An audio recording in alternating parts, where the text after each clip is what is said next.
welcome to Midnight Slumber.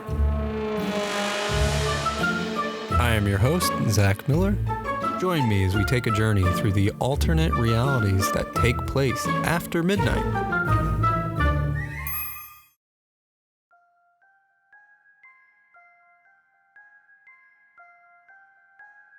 Roommates can be great to have, but a journey home becomes unwelcoming when our adventurer meets a strange family.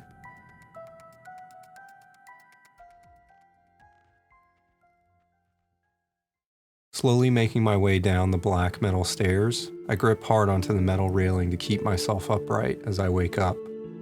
The stairs curve in on themselves as they spiral down. Reaching the bottom, I step onto a carpet that's softer than most pillows.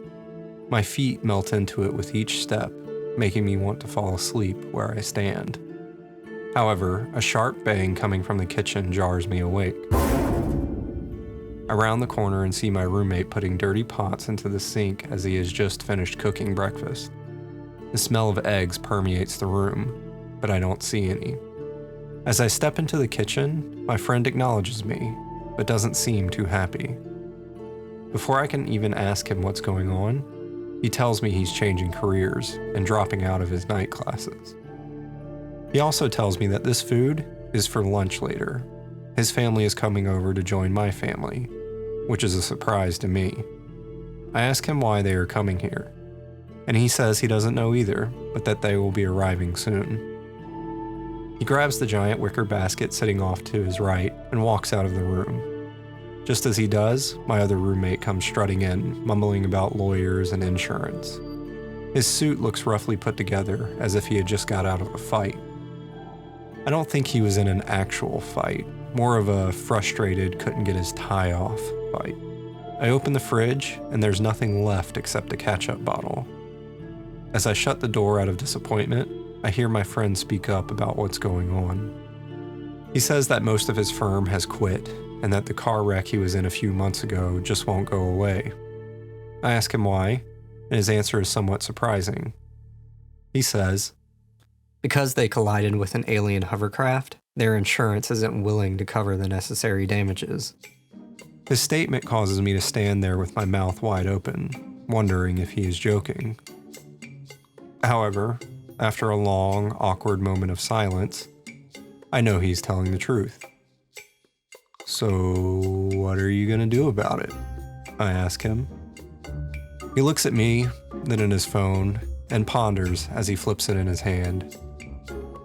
He says nothing for a while and continues to flip his phone until someone begins to call him. He stares at the number and then says he doesn't know, but asks if I will take a walk with him. I grab my keys off the messy counter and follow him out the medieval front door. As we step out onto the lawn, the sky is not what I remember. Two suns lay low in the horizon as they slowly rise. Above me is a planet much like Earth that takes up most of the sky. As I stare up into it, I see cities lit up as the dark side of their world faces us. I know I am no longer on Earth, but I don't remember ever arriving here. Tripping over a rock breaks my focus and pulls me back into the conversation that we are having. He is chatting away, but my mind is so focused on where we are in space that I can't make myself hear the words he is saying. Everything about this yard is standard. Nothing tells me we are in space other than looking up at the sky. Even my friend's blue car sitting in the driveway is a standard sedan. 4 wheels on the ground, no fancy lights or advanced tech. Everything looks normal. My friend grabs my shoulder, shaking me back to attention. He asks me if I'm okay, and all I can do is point upward with a confused look on my face. He looks up and back at me as if he doesn't understand. In the most elegant and poetic way I can phrase my question, I say, "Planet and suns?" He pats my head and says, "Did you fall this morning or something? There's nothing new with any of them. Or at least I don't see anything new on Hyperion." He chuckles under his breath. Clearly, this is normal, and I'm not seeing things. He rounds the corner of the house, and I begin to jog to catch up. On the other side of this brick wall, there is a rather large house behind us. Across the small backyard and past the narrow street, this house sits on a large plot of land. The driveway is short, but it leads up to a giant garage. We quickly make our way over and into the garage. There are tons of parked cars, many I don't recognize, except for one, my parents. My friend opens the door and walks into this home, which surprises me as I don't know who lives here. Walking into their kitchen through the glass door, I see my family, along with my roommate's family. They greet both of us as we walk in, and I see tons of food spread out all over the place. My brother greets me, and something seems off.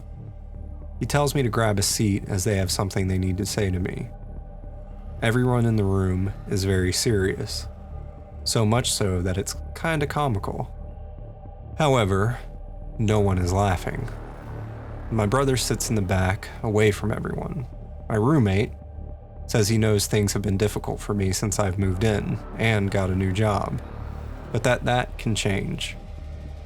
I speak up and tell them I honestly don't know what's happening and where we even are. Everyone looks around at one another, confused. My brother looks straight at me and mouths the words, "Run." Run? Why run? I think to myself. As I'm starting to get up, everyone stands and pulls back their faces, revealing multiple large red eyes. Tentacles move and float freely through the air, and their skin is purple, pulsing with every breath. They rush towards me and engulf me. I try to pull away with everything I have, but nothing works. Their hands are cold and slimy, pulling me into the group of them. I shout for help, but they cover my mouth, and I fade back into sleep as I forget who these people are.